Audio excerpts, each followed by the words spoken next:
இன்னைக்கு வந்து 2 ஊனு போட்டு ஆணி ஆடி இது ஏன்னா நம்ம அரசாங்கத்தை போல தான் புதிய ஒரு அரசுக்கு ஆணி ஆடி மாதம் வரக்கூடிய காற்றை போல தான். ஏன் இது இன்னைக்கு இந்த வீடியோ போடியானுக்குன்னா விவசாயத்தை நேரடியாக நாங்கள் செய்யோம். ஒரு ஊனுக்கு விலை 200 ரூபா. அப்போ 2 ஊனு கொடுத்துருக்கு. இந்த அரசுக்கு இன்னைக்கு வந்து ஒரு முட்டு இல்லை 2-3 முட்டு குடிக்கிறது போல் நம்ம இந்த அரசுக்கு 2-3 சப்போர்ட்டுகள் பண்ணி தான் இந்த அரசை பிடிச்சு நிறுத்திய போல் நம்ம செவ்வாழையை பிடிச்சு நிறுத்தியோம். சரியா? இது இது வாழையை குறித்து ஆணி ஆடி காற்றை சிறப்பதற்காக போடக்கூடிய ஊனு முட்டு குடிக்கிறது. அடுத்து என்ன சொல்லுன்னா, நேற்றைக்கு அர்லேஸ்கர் தமிழ்நாட்டினுடைய கவர்னர் ஒரு செய்தியை சொல்லியிருக்காரு. மோடி ஆளக்கூடிய குஜராத்தில் ஆறுகளில் எல்லாம் தண்ணி இல்லாமல் வற்றி இருக்குது. அதனால் மதுரையில் என்ன பேசியிருக்காருன்னா, இங்கேயும் ஆறுகளெல்லாம் மக்கள் வந்து தத்தெடுக்கணும், எடுத்து அதை இது பண்ணணும், இல்லைன்னா தானாக இதில் நான் முன் வந்து செய்வேன்னு சொல்லியிருக்காரு. எனவே தான் நான் என்ன சொல்லுவேன்னா, நான் விவசாயம் செய்யணும் என்பதற்கு இது உதாரணம். நான் டைரக்டாக ஊடு போடியதான் தம்பிக்கு 99 ஆடுகள் கட்டு நல்லா இருக்கும். ஆனால் ஒரு ஆடு கால் நொறுங்கி இருக்கும். அந்த ஆடுக்காகவும் நான் நேரடியாக விவசாயம் செய்யணும்னு ஊனை போட்டு காட்டி தந்தாச்சு.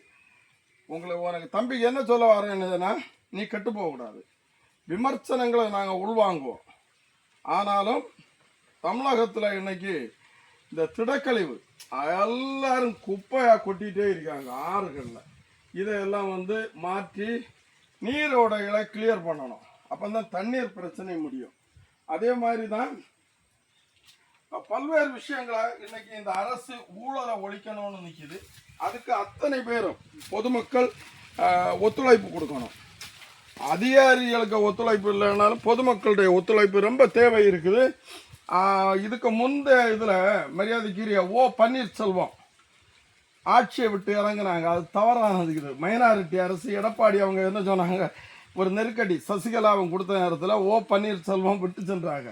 ஆனால் இந்த விஜய் அரசு அப்படி விட்டு செல்லாது. அதிகாரிகளை எல்லாம் தெளிவாக அவங்க நிர்வாகம் பண்ணியாங்க. மக்கள் கொந்தளிச்சிருவாங்க இனி தமிழ்நாட்டில்.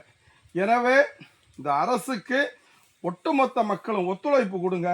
விவசாயிகள் விவசாயம் பண்ணுங்க, நல்லா பண்ணுங்க. ஆனால் உரத்துக்கு விலை குறைப்பு, பல்வேறு விஷயங்கள் இருக்குது. இந்த வாழையெல்லாம் இன்னைக்கு நாங்கள் காற்றுக்காக பிடிச்சு நிறுத்தியோன்னா எவ்வளவு சிரமப்பட்டு தான் டைரக்டாக இந்த விவசாயத்தை இன்னைக்கு செய்து காட்டி தரோம். எனவே இந்த அரசு தமிழ்நாட்டில் இந்த அரசை பிடித்து நிறுத்தி 5 ஆண்டுகள் தெளிவான ஒரு முன்மாதிரியான, ஏன்னா இன்னும் ஒரு சம்பவத்தை சொல்லேன். போன ஆட்சியில் மரியாதைக்குரிய அமைச்சர், நம்ம கன்னியாகுமரி மாவட்ட அமைச்சர், அவர் மாத்தியாச்சு. அவர் பல்வேறு சாதனைகள் செய்திருக்காரு. இங்கே திருவட்டாறு அந்த தாசில்தார் ஆபீஸ் இப்போ குலசேகரத்திலே இருக்குது. பல்வேறு புதிய அமைப்புகளை, பாலங்கள், ரோடுகள் இதெல்லாம் பண்ணினாரான முழுமையாக சரியாக அவர் கவனிக்கலை. இந்த மாதிரி ஒரு சம்பவம் நடக்குமான்னு நினைக்கல. 5 ஆண்டுகள் நொட்டி அடித்த மாதிரி போச்சுது. ஆனால் இப்போ அந்த ஆள் வருத்தப்படியார்.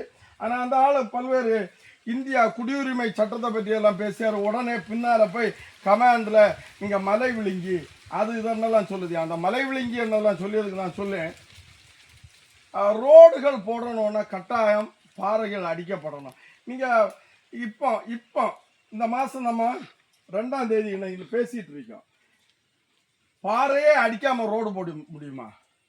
நீங்கள் ஒழுங்குபடுத்தணும்னு சொன்னாலும் என்ன பண்ணாலும் பாறை அடித்து தான் ரோடு போட முடியும். நாட்டினுடைய வளர்ச்சியில் கால வண்டியில் போக முடியுமா? ரோடெல்லாம் குண்டும் குழியுமா மாறிட்டே இருக்குது. இதுக்காக இனிமேல் போராட்ட களத்தில் இறங்குவாங்க. ஆனால் போராட வேண்டிய கட்சி தொடர்ந்து போன ஆண்டுகளில் போராடியது காங்கிரஸ் கட்சி. இப்போ மந்திரி சபையில் இருக்காங்க. ரொம்ப கவனத்தோடு இருந்தால் தான் இந்த ரோடுகள் மக்கள் போராடுவாங்க. போராடக்கூடிய ஒரு சுபாவம் உள்ளவங்க காங்கிரஸ் கட்சி. காங்கிரஸ் கட்சியே இன்னைக்கு என்னத்தில் இருக்குது? மந்திரி சபையில் இருக்குது. அப்போ மாவட்ட நிர்வாகத்தை கவனமாக கையாளணும். ரோடுகளுக்கெல்லாம் இனி போராடுவதற்கு ஆள் இருக்காது. ஏன்னா காங்கிரஸ் கட்சிக்காரன் மந்திரி சபையில் இருக்கோம் நம்ம.